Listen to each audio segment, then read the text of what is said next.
काशी, जहाँ गंगा का हर कण, हर लहर, हर धारा दिव्यता का संदेश देती है।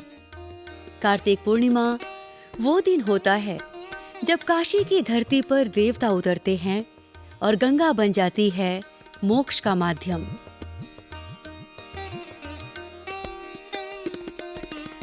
कार्तिक मास की ये पूर्णिमा अपने आप में अद्भुत और अलौकिक है।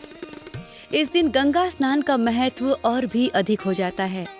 ऐसा माना जाता है कि कार्तिक पूर्णिमा के दिन जो भी श्रद्धालु भाव से गंगा में स्नान करते हैं, उसके जीवन से अंधकार मिट जाता है और आत्मा पवित्र हो जाती है। काशी में ऐसी ही आस्था दिखाई दी जब पंचगंगा घाट पर जाते समय काशी की गलियों में आस्थावान श्रद्धालुओं की भारी भीड़ रही। कार्तिक पूर्णिमा पर लाखों सनातनियों ने गंगा में आस्था की डुबकी लगाई। सभी 12 पूर्णिमा में कार्तिक मास की पूर्णिमा का विशेष महत्व होता है। पौराणिक युग से चली आ रही ये प्रथा, जिसका आज भी श्रद्धालु आस्था से निर्वहन कर रहे हैं। काशी में पंचगंगा घाट, दशाश्वमेध घाट और 80 घाट पर मुख्यतः गंगा स्नान का विधान है। लाखों की संख्या में श्रद्धालुओं ने गंगा में डुबकी लगाई। ये क्रम सूर्योदय से पूर्व और सायंकाल के बाद तक चलता रहा। पूर्णिमा के विशेष दिन होने के कारण शहर में भारी भीड़ होने के कारण ये स्नान दिन भर चला। श्रद्धालुओं ने नहाकर दिए जलाए और दान पुण्य भी किया।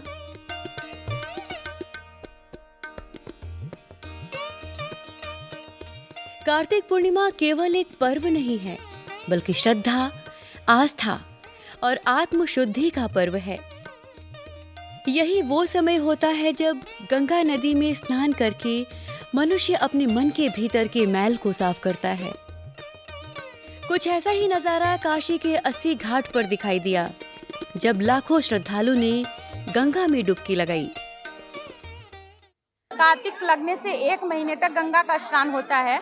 जो इंसान भोर में नहीं नहाता, ज़्यादा दूर पास रहता है, वो इंसान नहीं आ पाता, तो 1 महीने का आज पूर्णिमा का स्नान होता है। गंगा स्नान जरूर करना चाहिए। आज के दिन स्नान करने से हमें कहते हैं 36 कोट के जो देवता होते हैं वो सब लोग जमीन पे आते हैं, इसलिए आज दीपदान भी दिया जाता है और गंगा स्नान भी किया जाता है। आस्थावान श्रद्धालुओं ने 80 घाट के किनारे भी दीपदान और दान पुण्य किया।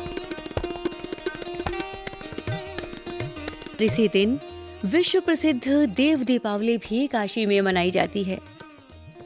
इसी अवसर पर काशी के गुरुबाग स्थित गुरुद्वारा में गुरु नानक जयंती के अवसर पर प्रकाश पर्व मनाया गया। गुरु नानक देव जी महाराज का 556वां प्रकाशोत्सव बड़े ही धूमधाम से मनाया गया।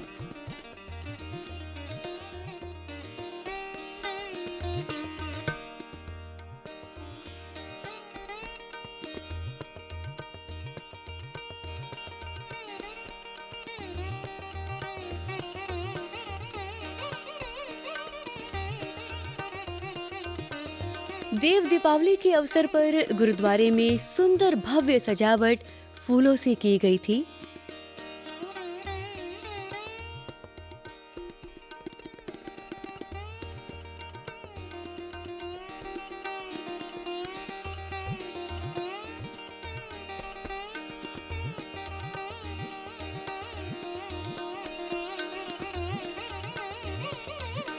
केसरिया लहराता हुआ ध्वज और सिख धर्म के प्रतीक चिन्ह को फूलों से सजाया गया था। श्रद्धालु मत्था टेकते हुए गुरुद्वारे में प्रवेश कर रहे थे।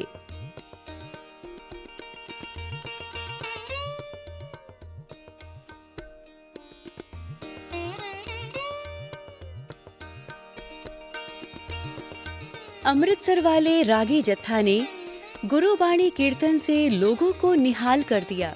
तुझ बिन अवर नहीं मैं दूजा, तू मेरे मन माही, तू साजन संगी प्रभु मेरा काहे,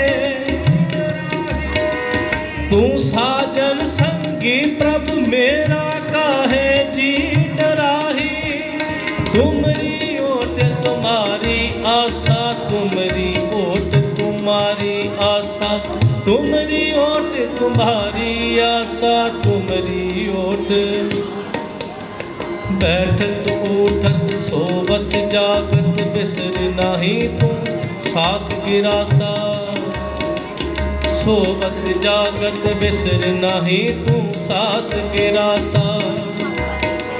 तू दाना साहिब सिर मेरा, खिदमत कर जन बंधा तेरा। इसके बाद गुरु का अटूट लंगर शुरू हुआ।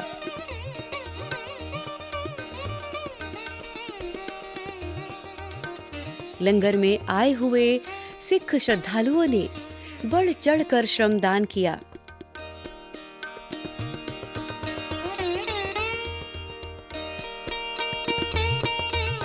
इस प्रकाशोत्सव में बच्चों ने भी हिस्सा लिया। इस दिन सिख धर्म के अनुयायी ही नहीं बल्कि सभी धर्मों के लोग प्रेम पूर्वक इसमें भाग लेते हैं। जहाँ जहाँ गुरु जी महाराज गए, समाज में जाति व्यवस्था, वर्ण व्यवस्था, अस्पृश्यता, गरीबी, नारी दुर्सा, सूर्यग्रहण, चंद्रग्रहण, मूर्ति पूजा, योगा इत्यादि पर कुठारघात करते हुए कहा, जिस तरह कमल में कीचड़ रहकर सुशोभित होता है, उसी तरह मानव जीवन में ग्रस्त जीवन में रहकर काम, क्रोध, लोभ, मोह, अहंकार से दूर रहकर एक ऐसे समाज की स्थापना करनी हो जहाँ किसी भी ऊंच नीच या गरीबी का सुन हो। यही कारण था गुरु नानक देव जी महाराज के पिताजी उनको 20 रुपया दिया कि आप जाइए बिजनेस करिए, व्यापार करिए। वो ले जाके भूखे साधु संतों को खिला दिया। जब घर आए तो पूछा गया, पता लगा कि तो संतों को खिला दिया। तो गुरु जी महाराज ने समझ लिया कि अभी क्या करेंगे, लेकिन उनका 20 रुपए का लंगर आज विश्व के कोने कोने में फैला हुआ है। विश्व के हर गुरुद्वारे में कोई भी किसी भी बिरादरी का, ताओ, कन्फ्यूशस, यहूदी, पारसी, बौद्ध, जैन, इस्लाम, कोई भी जाएगा, सारों को समान रख रेसिडेंस भी है और खाने पीने की सुविधा भी है। ये पर्व न केवल सिख समुदाय के लिए बल्कि समूचे मानव समाज के लिए एक संदेश लेकर आता है। सत्य, करुणा, सेवा और समानता का संदेश। कार्तिक पूर्णिमा के अवसर पर ही सारनाथ के मूलगंध कुटी विहार में भगवान गौतम बुद्ध के अस्थियों के दर्शन कराए गए।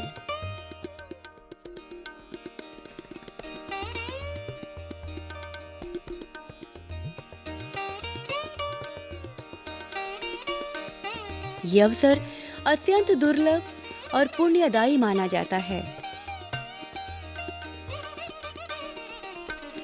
देशी विदेशी बौद्ध भिक्षु, अनुयायी और पर्यटक मूलगंध कुटी विहार पहुंचे।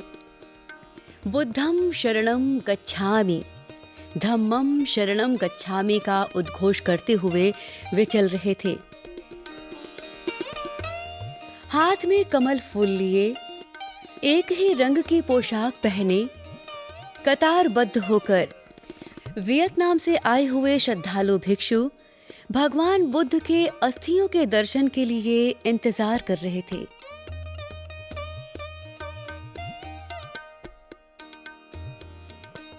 इस कार्यक्रम के दौरान द्वार को भी सुंदर और आकर्षक रूप से फूलों से सजाया गया था।